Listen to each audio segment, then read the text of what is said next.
প্রিয় ভিউয়ার্স, শুভ সকাল। আশা করি সবাই অনেক ভালো আছেন। আপনাদের দোয়া এবং সার্বিক সহযোগিতা যারা আমাদের ভিডিও সবসময় দেখেন, তাদের জন্যই আজকে আমরা অনেকটাই সফলতা পেয়েছি। তো বিশেষ করে আজকে যে ভিডিওটি করতে যাচ্ছি সেটি হচ্ছে আমি আজকে একটা বিশেষ কাজে আসছিলাম নির্বাচন কমিশনে। তো নির্বাচন কমিশনে এসে চিন্তা করলাম যে নির্বাচন কমিশন নিয়ে একটা ভিডিও তৈরি করে কিছু বলি আপনাদেরকে। নির্বাচন কমিশন মূলত গঠিত হয়েছিল স্বাধীনতার পর থেকেই।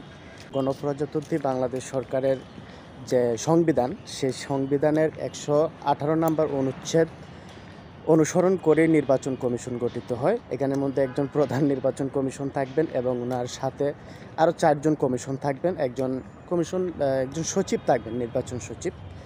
তো তাদের যে দায়িত্ব, সেই দায়িত্বটা সংবিধানের 119 নম্বর অনুচ্ছেদ অনুযায়ী নির্বাচন কমিশনকে এই দায়িত্বটি বন্টন করে দেওয়া হয়।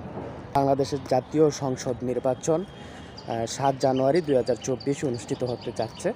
এই নির্বাচনটি এই সংবিধানের অনুযায়ী যে নির্বাচন কমিশন গঠিত হয়েছে, সেই নির্বাচন কমিশনের অধীনে নির্বাচন অনুষ্ঠিত হবে, যা সংবিধানের 119 নম্বর অনুচ্ছেদে স্পষ্ট বলা আছে যে তারা 3টা বিষয় নির্ধারণ করবে, যে অবাধ, সুষ্ঠু এবং নিরপেক্ষ একটি নির্বাচন পরিচালনা করবে, যেখানের মধ্যে রাষ্ট্রীয় বিভিন্ন প্রশাসন বা বিভিন্ন প্রতিষ্ঠান রয়েছে যারা তাদেরকে সার্বিক সহযোগিতা করবে।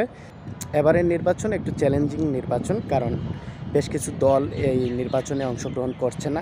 এই জন্য বিভিন্ন বহিরাগত রাষ্ট্র বেশ কিছু চাপ সৃষ্টি করছে। যাই হোক, সব কিছু চাপ উপেক্ষা করে এই নির্বাচন কমিশন আমাদের বিশ্বাস যে অবাধ, সুষ্ঠু এবং নিরপেক্ষ একটি নির্বাচন পরিচালনা করবে। আর এই নির্বাচন পরিচালনার মাধ্যমেই এই দেশের যে বিভিন্ন সমস্যা, এই সমস্যাগুলো আশা করি সমাধান হবে। আর যদি কোনো কারণে বিভিন্ন প্রশ্নবিদ্ধ নির্বাচন অনুষ্ঠিত হয়, তাহলে হয়তো বা বাংলাদেশের জন্য একটি সমস্যা হবে।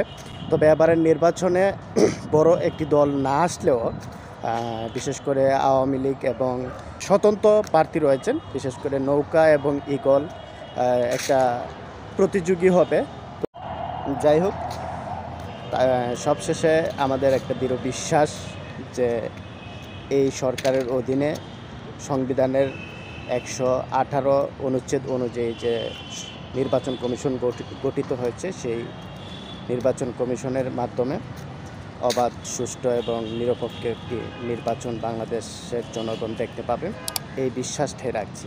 সবাই ভালো থাকবেন, সুস্থ থাকবেন। আল্লাহ হাফেজ।